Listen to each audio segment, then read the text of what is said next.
My grassroots topics consist of Mary Griffith, who is a very important activist, and the WWF, which is a very important organization. Even though the two do not correlate, they are equally important. Mary Griffith was a LGBTQ+ activist of known esteem and renown.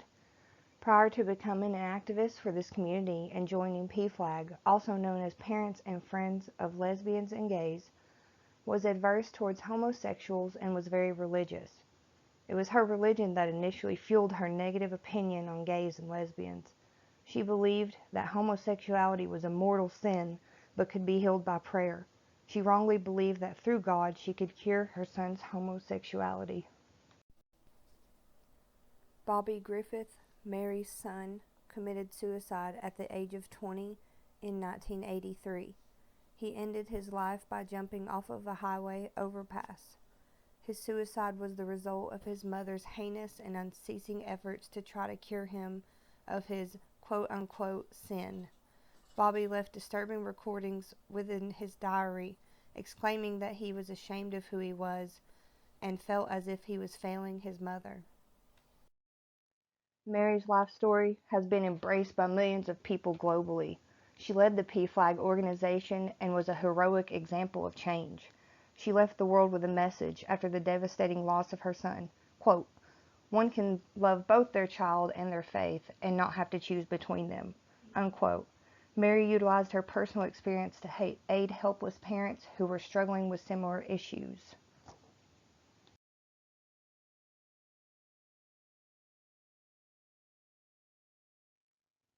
WWF, also known as the World Wildlife Fund, is an organization that helps people and nature thrive. They have been going 60 years strong. They are the world's leading conservation organization. They work in over 100 countries, and on every level they collaborate with people to develop and deliver unique solutions to protect communities, wildlife, and the habitats in which they reside. WWF's mission. Our mission is to conserve nature and reduce the most pressing threats to the diversity of life on Earth. WWF has 6 areas of work within the organization. Number 1 is food.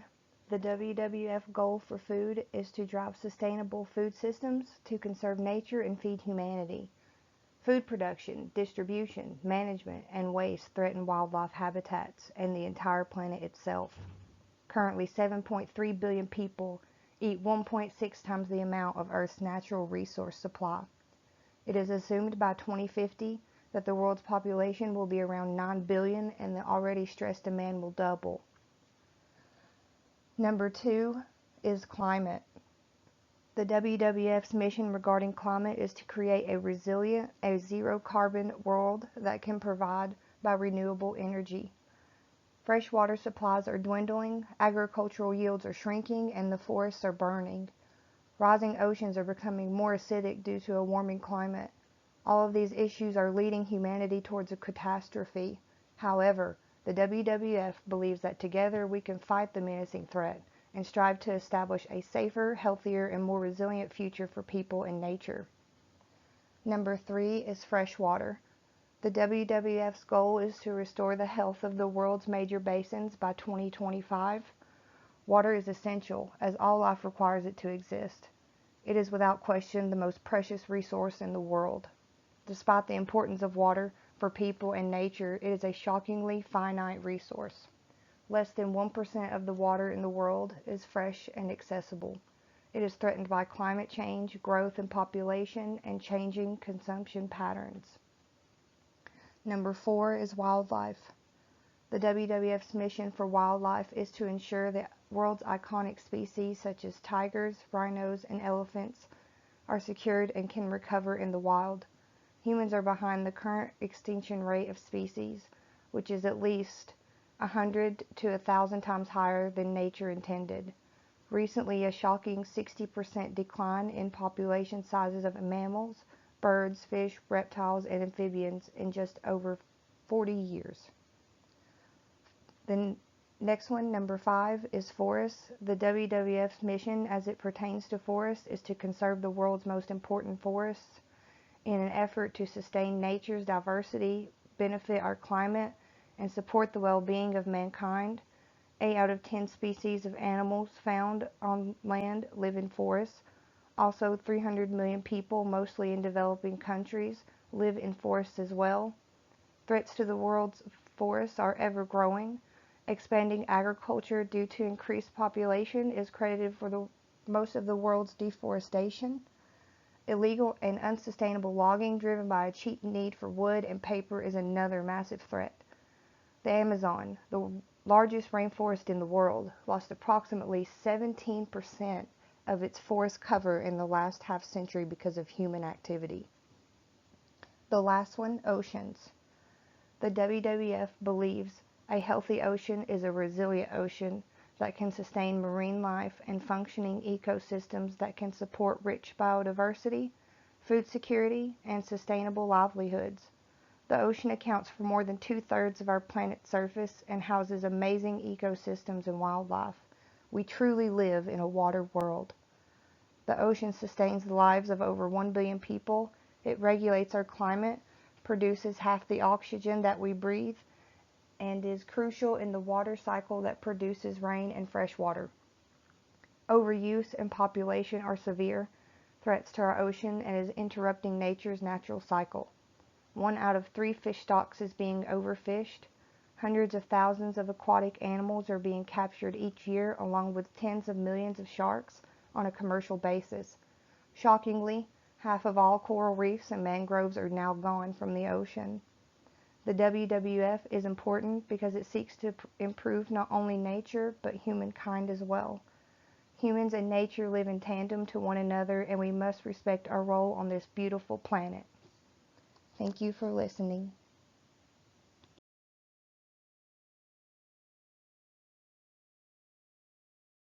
My name is Savanna Phillips, and today I will be discussing the National Rifle Association and John Walsh. The National Rifle Association, or NRA, is a foundation that advocates for gun rights. It was formed by William C. Church and General George Wingate.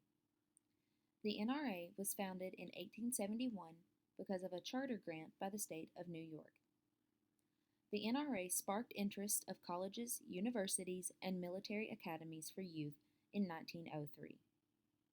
In 1906, the NRA had a youth program that participated in a match at Seagrove that consisted of about 200 young men competing.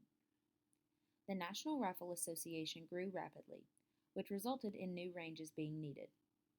A new shooting range was constructed around Lake Erie in Ohio. The NRA began an annual match that was a national competition. The competition called Camp Perry home for its matches. The NRA annual competitions consisted of around 6,000 people. The competitors participated in many different events. These included pistol, small bore, and high power events.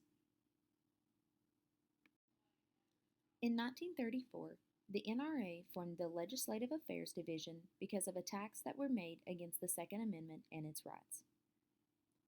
During this time of the formation of the Legislative Affairs Division, there was no lobbying done by the National Rifle Association. In 1975, the National Rifle Association formed the Institute for Legislative Action because there was such a strong need for defense of the Second Amendment politically. Today, the NRA is known as one of the main defenders of the Second Amendment. The NRA is recognized as a major political force for this as well.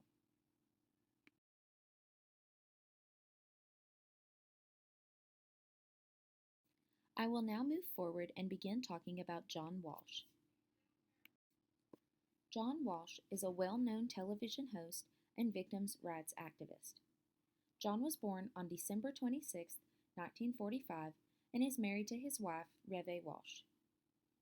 John Walsh is widely known for his career as the host of America's Most Wanted. However, John Walsh is also a main contributor for advocating for crime victims. John Walsh began advocating for crime victims' rights when his 6-year-old son, Adam Walsh, was kidnapped and murdered in 1981. On July 27, 1981, Adam Walsh was kidnapped from a mall in Florida. A search was conducted, and about 2 weeks later, Part of Adams' remains were found about 100 miles from his hometown in Florida. Because of this traumatic incident, John Walsh and his family made it a top priority in their life to advocate and fight for crime victims and to protect children. Throughout the time of the Walsh family advocating for crime victims' rights, John Walsh created the National Center for Missing and Exploited Children in 1984. While still advocating for victims' rights, John Walsh began hosting the show America's Most Wanted in 1988. In 2006, the Adam Walsh Child Protection and Safety Act was signed into law by President Bush. This law created databases and showed communities across the country who were considered convicted sex offenders.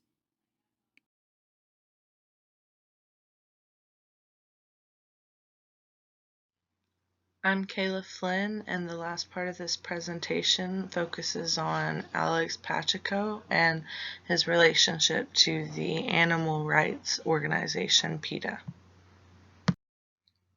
Alex Pacheco, born August 1958, was an animal rights activist who was also the co-founder of PETA.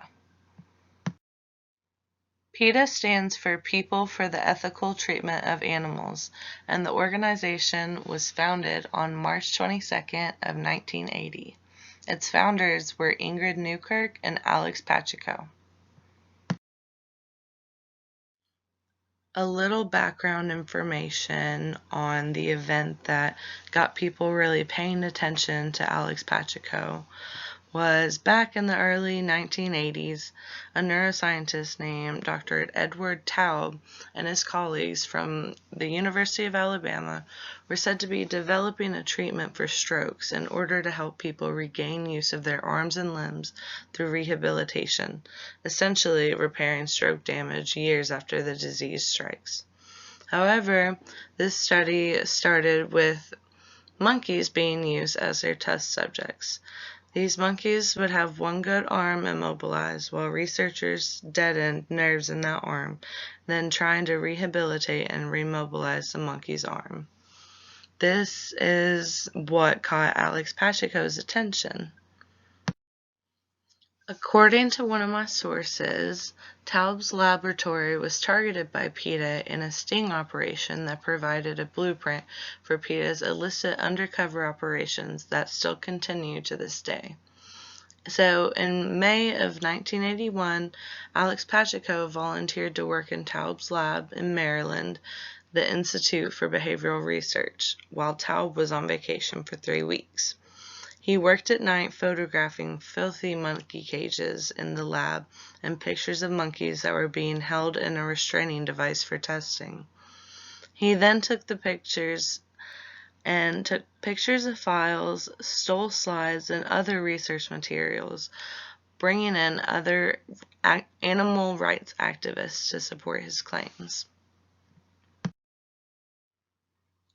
Around the time of the sting operation, PETA was just a small protest group, and they pushed Pacheco to look further into investigating into the research lab. He ultimately accused Dr. Taub of animal cruelty, among other allegations like failing to provide adequate food and veterinary care for those animals. In May of 1981, this resulted in Dr. Taub being arrested and held on the account of 119 charges. 113 were dismissed at the first court hearing. Taub was initially convicted on 6 misdemeanor counts of failure to provide adequate veterinary care.